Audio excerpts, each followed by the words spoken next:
Bismillahirrahmanirrahim. Assalamualaikum warahmatullahi wabarakatuh. Kembali lagi di channel saya Lukman Hakim. Bersama saya masih dengan Lukman Hakim, mahasiswa Pendidikan Bahasa dan Sastra Indonesia FKIP Unpas 2019. Pada video kali ini saya akan menyajikan sebuah video yang di dalamnya memuat video presentasi mengenai layanan bimbingan konseling. Langsung saja kita ke pembahasan yang pertama. Nah, sebelum ke layanan-layanan yang ada dalam bimbingan konseling, mari kita ketahui terlebih dahulu apa sih itu bimbingan konseling atau yang sering dikenal dengan BK. Bimbingan konseling itu terdiri dari dua kata, yaitu bimbingan dan konseling. Bimbingan adalah suatu pertolongan atau suatu proses yang dimana terjadi bantuan atau pertolongan kepada individu atau sekelompok individu dalam mengatasi masalah kehidupannya. Kemudian konseling itu adalah hubungan yang dilakukan secara tatap muka oleh konselor dan konseli untuk menemukan jalan keluar dalam masalahnya. Kemudian di dalam bimbingan konseling itu terdapat dua istilah. Yang pertama konselor dan konseli. Apa perbedaan konselor dan konseli? Konselor adalah seseorang yang memiliki kemampuan untuk membimbing konseli, di mana kemampuan itu disertai dengan dapat menerima keluhan, dapat menerima permasalahan yang akhirnya akan menimbulkan suatu manfaat atau suatu jalan keluar, cara mengatasi masalah tersebut yang disampaikan kepada konseli. Jadi secara sederhana konselor itu bisa disebut sebagai guru BK-nya kalau di sekolah, yaitu guru BK-nya yang memberikan pengarahan kepada murid sebagai konseli.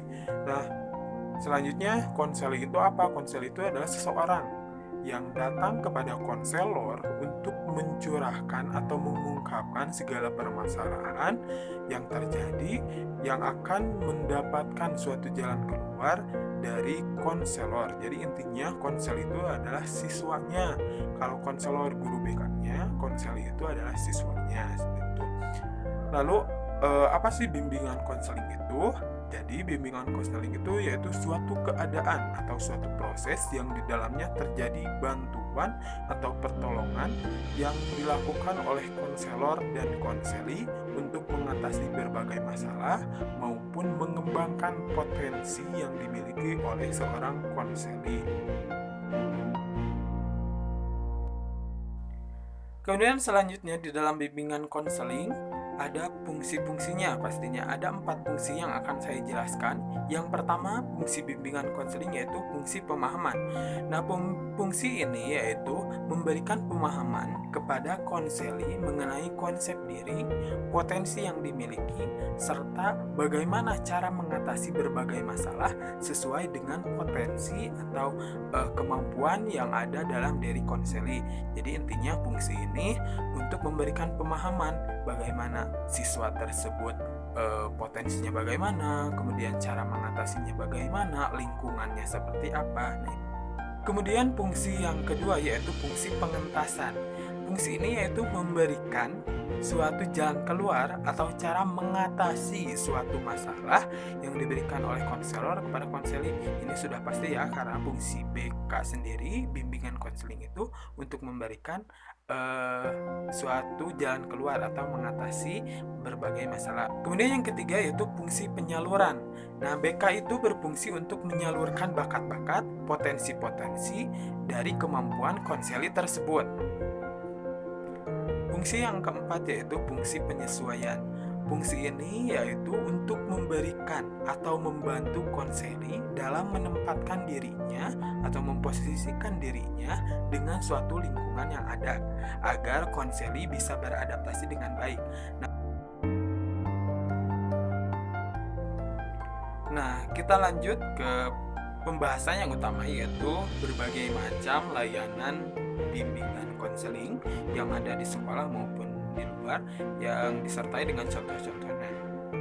Yang pertama, layanan yang ada dalam bimbingan konseling yaitu layanan orientasi. Orientasi itu berarti pengenalan. Nah, berarti di sini peran konselor atau guru BK saat konseli atau siswa masuk awal dari sekolah itu kan butuh penyesuaian lingkungan, beradaptasi dengan lingkungan, menyesuaikan dengan jenjang selanjutnya. Nah, itu layanan ini berfungsi untuk memberikan suatu gambaran atau pemahaman awal agar siswa atau konseli dapat menyesuaikan dirinya dengan lingkungan sekolahnya. Contohnya memperkenalkan kegiatan sekolah yang akan dilaksanakan beberapa tahun ke depan, kemudian sikap atau genre dari sekolah tersebut seperti apa.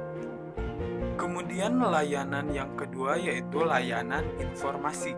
Layanan informasi ini berfungsi untuk memberikan atau suatu layanan yang disajikan oleh pihak bimbingan konseling dalam memberikan suatu informasi mengenai potensi belajar, kegiatan belajar, pergaulan, karir, dan yang lainnya. Nah, contohnya seperti memberikan info-info mengenai perguruan tinggi, kemudian membantu cara masuk perguruan tinggi, dan lain-lain. Jadi fungsi dari layanan informasi ini yaitu memberikan informasi kepada siswa mengenai karir, bergaul, kemudian potensi-potensi yang ada. Layanan yang ketiga yaitu layanan pembelajaran. Layanan pembelajaran ini yaitu suatu layanan yang ada dalam bimbingan konseling yang di dalamnya memungkinkan atau mengarahkan suatu peserta didik untuk terus semangat belajar, mengembangkan potensi belajar sesuai dengan kompetensi yang dimiliki oleh peserta didik masing-masing.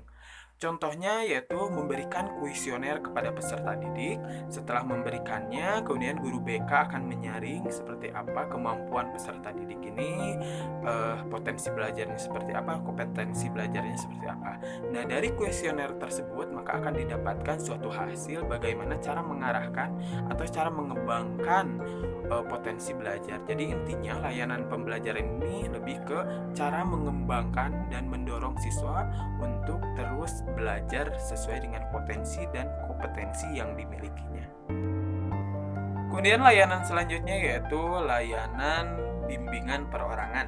Layanan bimbingan perorangan itu yaitu merupakan layanan bimbingan konseling yang di dalamnya terjadi interaksi antara konselor dan konseli. Di sini kita ambil contoh sebagai BK dan siswa. Nah, konseli ini mendatangi konselor, kemudian konselor membimbing secara perorangan atau secara tatap muka untuk mengatasi masalah dari konseli tersebut. Contohnya ketika siswa mengalami rasa tidak percaya diri dalam mengemukakan pendapat karena ada salah satu faktor, misalnya terjadi permusuhan di kelas ataupun ketidakpercayaan lainnya. Nah, di sana layanan ini berfungsi untuk memberikan pengarahan, kemudian memberikan bimbingan kepada konseli tersebut agar ia dapat mengatasi sebuah masalah tersebut. Kemudian selanjutnya yang kelima yaitu layanan konsultasi. Layanan konsultasi ini merupakan suatu layanan yang memungkinkan peserta didik atau seseorang menerima wawasan baru, pemahaman baru, kemudian cara-cara yang akan dihadapi dalam suatu kondisi tertentu atau permasalahan orang lain yang menjadi kepeduliannya. Nah, kita ambil ketika anak SMA yang kebingungan untuk memilih suatu jurusan.